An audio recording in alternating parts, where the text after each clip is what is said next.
Aduna na niya ikadangpan ang mga animal lovers sa mga mananap nga biktima sa pagpasipa sa mga tao. Kinihuman nga gibutyag sa Pangulo sa Department of Veterinary Medicine and Fisheries DVMF nga si Dr. Jessica Maribuhok nga aduna na niya Animal Welfare Desk ang 14 ka pulis ug substation sa Dakbayan sa Sugbo nga ubos sa Cebu City Police Office CCPO. Matod ni Maribuhok nga katuyuan gayud niini mo ang paghatag og kahigayunan sa mga animal lovers nga dili na sila malibog asa modangop sa mga problema kalabot sa mga hayupan.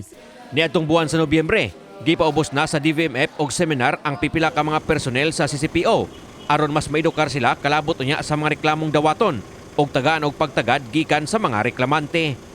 Nasayran nga sagad sa atong mga igsuonan walay ideya asa mahimong makadangop kuno galing adunay mga insidente sa pagpasipa sa mga hayupan sa ilang lugar. Ang uban gani way kasayuran nga mahimong moreklamo o mutaho kuno galing adunay nasayrang pagpasipa sa mga mananap ubos sa Animal Welfare Act of 1998.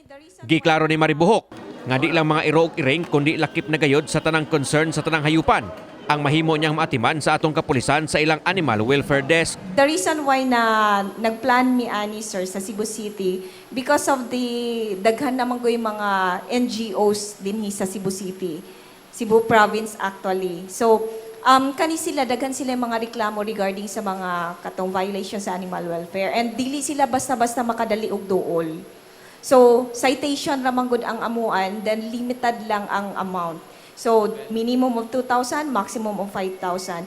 If naa na ang animal welfare, dali na lang sila maka-adto-ngadto, maka-ask og help. Dili na sila mo direct sa barangay, pwede na sila ngadto sa police station mismo kay Samtang niadtong miaging tuig adunay nasampulan ang DVMF nga naisyuhan gyud og citation human nga miabandonar sa iyang 5 ka mga iro. Kapin sa 30,000 pesos ang nabayran sa maong individual.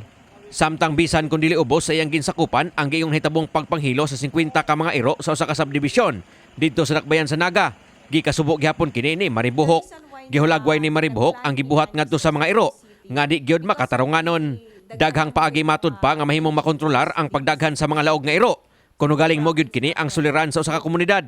Apan ang pagpanghilo mo'y usa sa dili insakto nga paagi. Is very barbaric, John. Very inhumane. There are some other ways. Actually, there's already a city veterinarian in that area, and the simplest way to control this strays is there's already found in that area. Contact your veterinary office or your city veterinarian because it's the mandates of the LGU to control rabies, animal rabies. And one way to disseminate that, of course, by the presence of the strays.